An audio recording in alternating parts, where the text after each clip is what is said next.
esta es la sintonía de Pasado Presente, que es la sección de nuestro profesor Jorge del Palacio. ¿Qué tal, querido Jorge? ¿Cómo estás? Muy bien, encantado de estar aquí otra vez. Hoy vamos a hablar de un personaje del que ya se ha hablado recientemente en La Brújula, a ver si lo reconocen. L'Italia è il paese che amo. Qui ho le mie radici, le mie speranze e i miei orizzonti. Qui ho imparato da mio padre e dalla vita il mio mestiere di imprenditore. Qui ho anche appreso la passione per la libertà. Sin él nada de esto hubiera sido posible. Hablamos, sí, de Silvio Berlusconi, que hoy quizás no resultaría un personaje tan anómalo, tan extravagante. ¿Por qué quieres hablar hoy de Silvio Berlusconi, Jorge?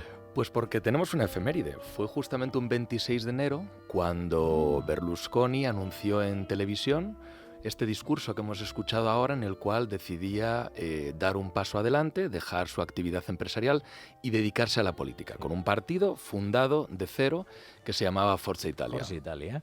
¿Y a qué se debió el éxito de Berlusconi en política desde su primera participación electoral? Porque el éxito fue inmediato.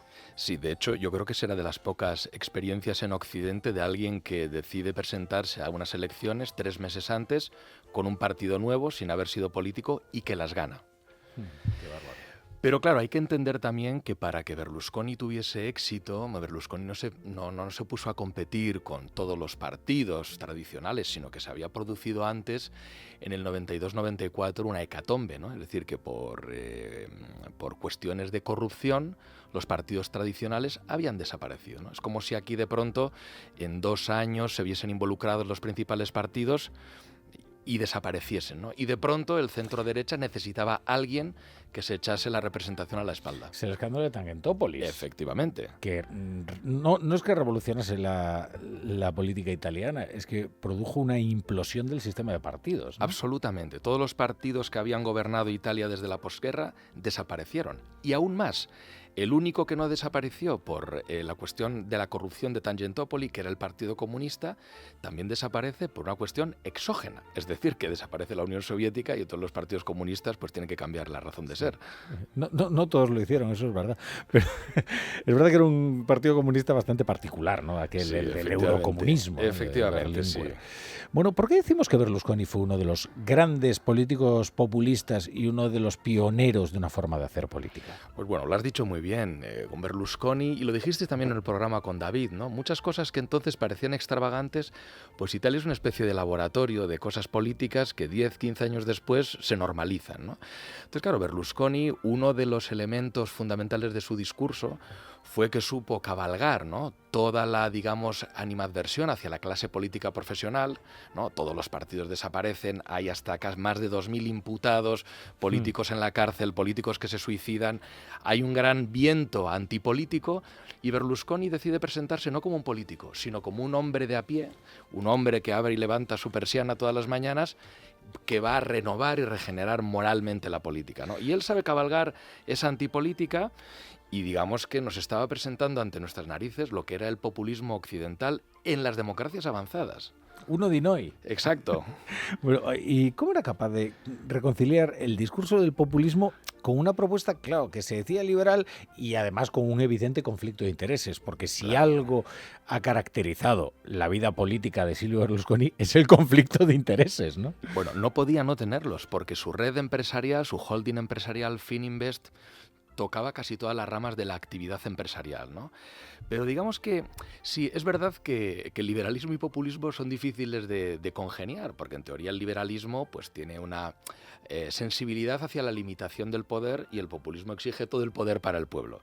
Pero si lo proyectamos sobre la forma en la que Berlusconi lanzaba su discurso, digamos que delante tenía una coalición de izquierda liderada por los herederos del Partido Comunista y Berlusconi creía que eran estatalistas, no era el Estado, ¿no?, el que ahogaba al hombre, al empresario, que le machacaba con impuestos, que le perseguían con la justicia, las togas rojas.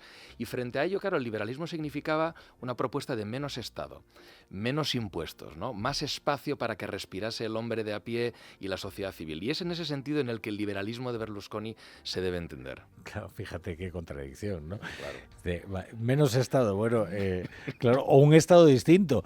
¿Y cuánto? Vamos a ver, Berlusconi fue fue presidente de un gran Claro, club de fútbol, exacto. además en su mejor momento, yo creo, Efectivamente. deportivo, que fue aquel Milán arrasador. Arrasador, efectivamente. Claro, el fútbol en Italia, ahora ya el calcio está de capa caída respecto de lo que fue antaño. Claro, Fue sí. la gran liga europea. La gran liga en determinado europea. momento. ¿Cuánto debe el éxito político Berlusconi al Milan? Pues yo creo que mucho, ¿no? Porque Berlusconi, es interesante tener en cuenta que Berlusconi con el tiempo se fue convirtiendo en el líder de la derecha, ¿no? Pero Berlusconi era un magnate milanés que siempre había cultivado su relación con Craxi y el PSI, o sea, un partido socialista anticomunista. Pero Berlusconi compra el Milán en el año 86, ¿no? Y lo utiliza como plataforma. Es decir, él demostraba que había hecho reflotar un club y lo había hecho funcionar, ¿no? Y eso es lo que quería proyectar sobre el Estado, ¿no? Quería convertirlo en la empresa Italia, Azienda Italia le llamaba, ¿no? Pero yo creo que Berlusconi no es único, es decir, que ahora si echamos la vista atrás, recordará Rafa que hubo un tiempo en el que había muchos presidentes de equipos de fútbol que trataban de auparse en esa popularidad para saltar a la política. Es verdad. Bernlusconi fue uno, pero en España tuvimos a Jesús Gil, tuvimos a Ruiz Mateos. Es verdad. En Argentina estuvo Macri y en Francia estuvo también Bernard Tapie, que fue presidente del Olympique y ganó precisamente al Milán una Copa de Europa, ¿no? Entonces, claro, fue fundamental. Berlusconi utilizó esa fama y ese éxito para legitimarse como alguien que hacía funcionar las cosas. Claro, hoy en día ya hemos olvidado efectivamente cuando Berlusconi compró el Milán, que se presentó en el campo de entrenamiento y bajaron los jugadores desde helicópteros y sonaba, ¿no? Las Valquirias de Wagner sonaban. Qué barbaridad. Fichó a Van Basten, a Gullit, a Rijkaard y fue el Bueno, trampolín. aquí hasta Sito Miñanco quiso hacer sus méritos en Bueno, el fútbol. efectivamente. ¿Te acuerdas? Efectivamente, ¿no? Pero claro, hay que darse cuenta que hay una proyección en su forma de entender el partido. Berlusconi nace con un partido que no tiene estructura, no tiene capilaridad, por lo tanto le llamaban el partido de plástico, ¿no? Se creó en torno a sus redes empresariales y aprovechando también para familiarizar a la gente con los clubes de aficionados del Milán, ¿no? Con lo cual había una simbiosis entre lo que era el partido, entre lo que eran las empresas y entre lo que era el club y su estructura capilarizada por toda Italia. ¿Te acuerdas de aquel Milán?